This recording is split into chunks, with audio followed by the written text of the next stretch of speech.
It is October 12th, so that means it's day 12.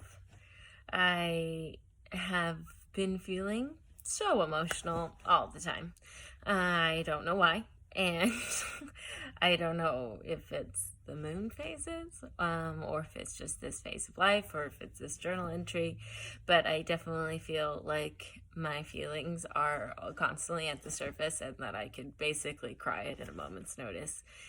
And I think maybe part of it is just being willing to acknowledge it, or sitting and doing these diaries every day means I'm actually consciously thinking about how I feel and how I'm doing, and not stuffing them down with food or ignoring them with productivity. But it does feel way more exhausting and vulnerable to be having my feelings at the surface and feel like I can't really control them, and I don't really know why I feel that way, or why I feel more feelings today.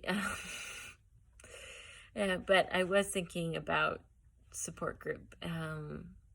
I am going to attend the monthly online Zoom support group that I have with my old recovery team in Hawaii, when I went through that intensive outpatient recovery program in 2014, I believe. I did it for a year. I had gone through a lot of counseling before, since I was like 17, 18. I'd gone to a lot of Christian counselors because that's how my parents knew. And then I finally started going to some dietitians. I'd maybe gone to like 3 or 4 counselors before I actually enrolled myself into this intensive, eating disorder recovery program in Hawaii where I was living. And it did ultimately change my life, and it was a lot of work. It was, support group and eating meals with a group of teens that were a lot younger than me, and it was super awkward. And we'd go out to eat on Thursdays, and Tuesdays we'd all eat together, and it was eating Subway and pasta and foods I didn't want to eat, and having cookies afterwards, and having spontaneous eating, which meant like passing around the candy bowl, and it meant gaining weight, and all that was really hard. I had met with a therapist, I went on medication, I met with our dietitian. So it was 3 or 4 days a week while I was married and had a full-time job.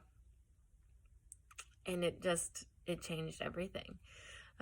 It was hard. It's where I learned, how to feed myself, how to eat 3 meals a day plus snacks, where I learned to throw away a scale, where I learned to feel my feelings, where I learned that fat isn't a feeling, and where I learned to actually talk about my eating disorder and start understanding that my eating disorder was a barrier, a way for me to not feel, or not actually address the anxiety that I was dealing with. And the girls in the group were always quick to call me out on any bullshit that I had, and it's a lot easier to see someone else's justification than it is to see your own. And just being able to talk with them and hear other people struggling through the same thing really does help. It makes a big difference. And when I left Hawaii, I try to find counselors, and it's been hard in the last 5-6 years now since I had gone through recovery, to find solid support. And I've had counselors just in general, but I haven't actually had a dietitian, and so I did reach out to a dietitian not too far away, and once I have insurance here, I'm going to start doing that, and I'm really excited. I mean, one, my parents are counselors, so I just have always grown up loving counselors, but I am at a space where I'm okay if the rest of my life I'm always in some type of recovery, or I have some sort of counselor or dietitian that I meet with. I would much rather do that, whether it's once a week or twice a month or once a month, than have a cycle where I'm relapsing and coming back around, and that is exhausting, and that's so hard. So I look forward to the support group. I started doing that a couple months ago with COVID, when things got harder, and I reached out to my old recovery group in Hawaii, and this is the largest support group where parents and loved ones come. And it is nice, and oftentimes I feel like I'm sharing my experience and advice, but I also know that whenever I'm giving advice, like I really am just trying to reinforce that belief and for myself.